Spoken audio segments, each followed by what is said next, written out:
سلام. امروز میخوایم با هم این نیم ست خوشگل مروارید بافی رو درست کنیم.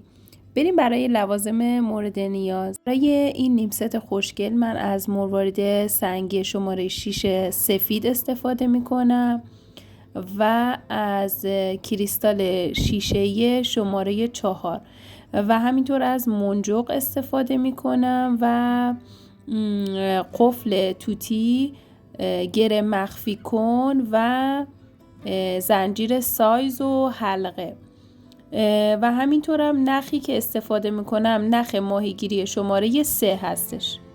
اول از همه من حدود 2 متر از نخم رو جدا میکنم. یک دونه منجق رو به این صورت مشترک میکنم، یعنی دو سر نخ رو از توش در خلاف جهت هم رد میکنم. حالا دو سر نخ رو از توی گره مخفی کن رد میکنم و میبندم. دو سر نخ رو توی دستم نگه میدارم و از یک سر نخ یک دونه کریستال میندازم و به این صورت مشترک میکنم. مشترک کردن یعنی اینکه دو سر نخ رو از توی یک مهره به صورت خلاف جهت هم رد کنیم. حالا دو سر نخ رو توی دستم نگه میدارم. از یک سر نخ یک دونه مروارید، از سر دیگه نخ یک دونه مروارید دیگه و یک دونه کریستال مشترک میکنم. به این صورت باز هم دو سر نخ رو توی دستم نگه میدارم. از یک سر نخ یک دونه مروارید، از سر دیگه یک مروارید دیگه و یک دونه کریستال رو به این صورت مشترک میکنم. محکم نخا رو میکشم و باز هم یک سر نخ یه دونه مروارید، سر دیگه یک مروارید دیگه و یک دونه کریستال به صورت مشترک رد میکنم.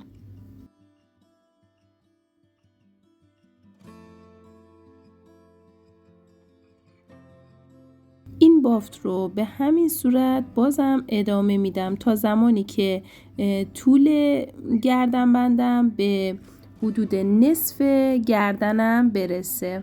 یعنی اینکه اندازه گردنتون رو بگیرین و تا اینکه نصف گردنتون رو پوشش بده این بافت رو به همین صورت ادامه بدین. یک سر نخ یک مروارید، سر دیگه مروارید دیگه و یک دونه کریستال مشترک.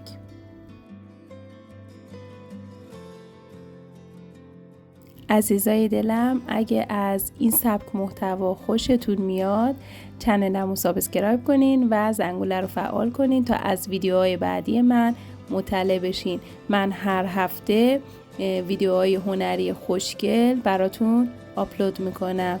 مرسی که همراه هم هستید. خب من این بافت رو ادامه میدم تا اینکه طول گردنبند به حدود نصف طول گردنم برسه. الان من 17 سانت رو بافتم و میخوام قسمت وسط گردنبند رو ببافم.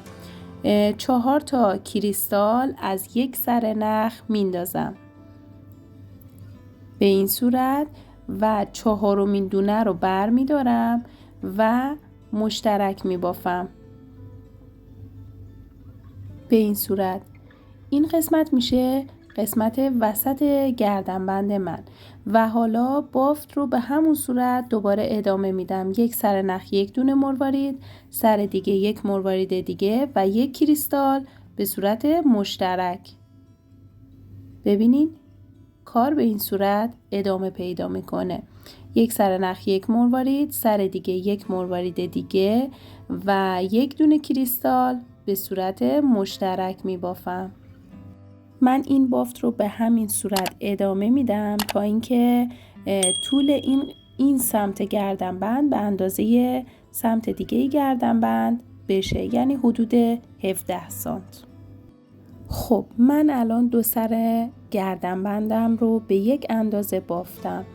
حالا دو سر نخ رو توی دستم نگه میدارم و گره مخفی کن رو به این صورت از هر دو نخ رد میکنم. حالا یک دونه منجق بر میدارم و به صورت مشترک هر دو نخ رو ازش رد میکنم به این صورت. و فیکسش میکنم و چند تا گره محکم میزنم طوری که این گره ها داخل گره مخفی کن قرار بگیره و مشخص نشه. حسابی میکشم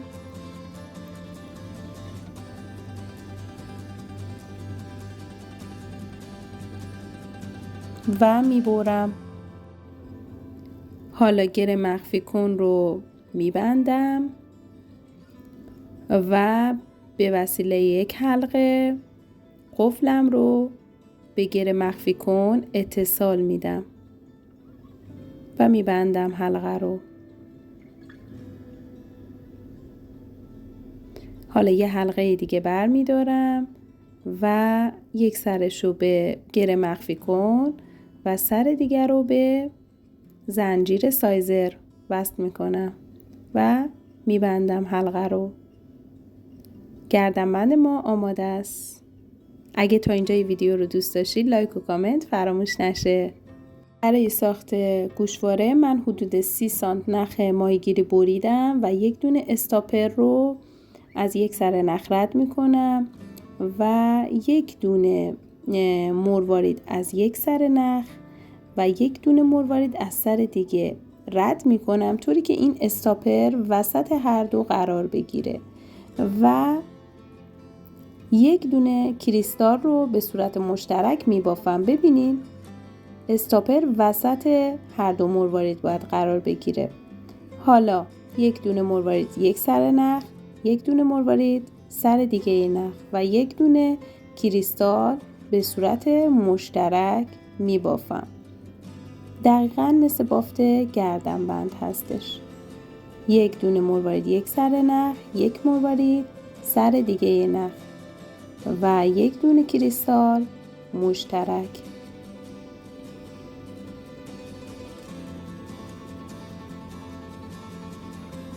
حالا 4 تا کریستال رو از یک سر نخ میندازم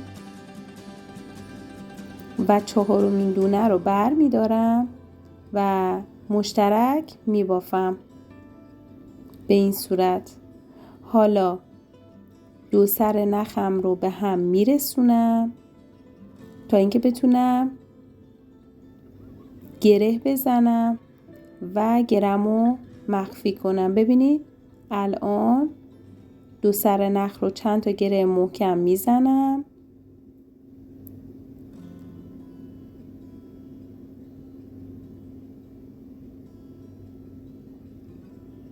حسابی میکشم و بعد یک سر نخ رو از نزدیکترین کریستال رد میکنم و گره رو میکشم داخل کریستالم که مخفی بشه. حالا 2 سر نخم رو میچینم.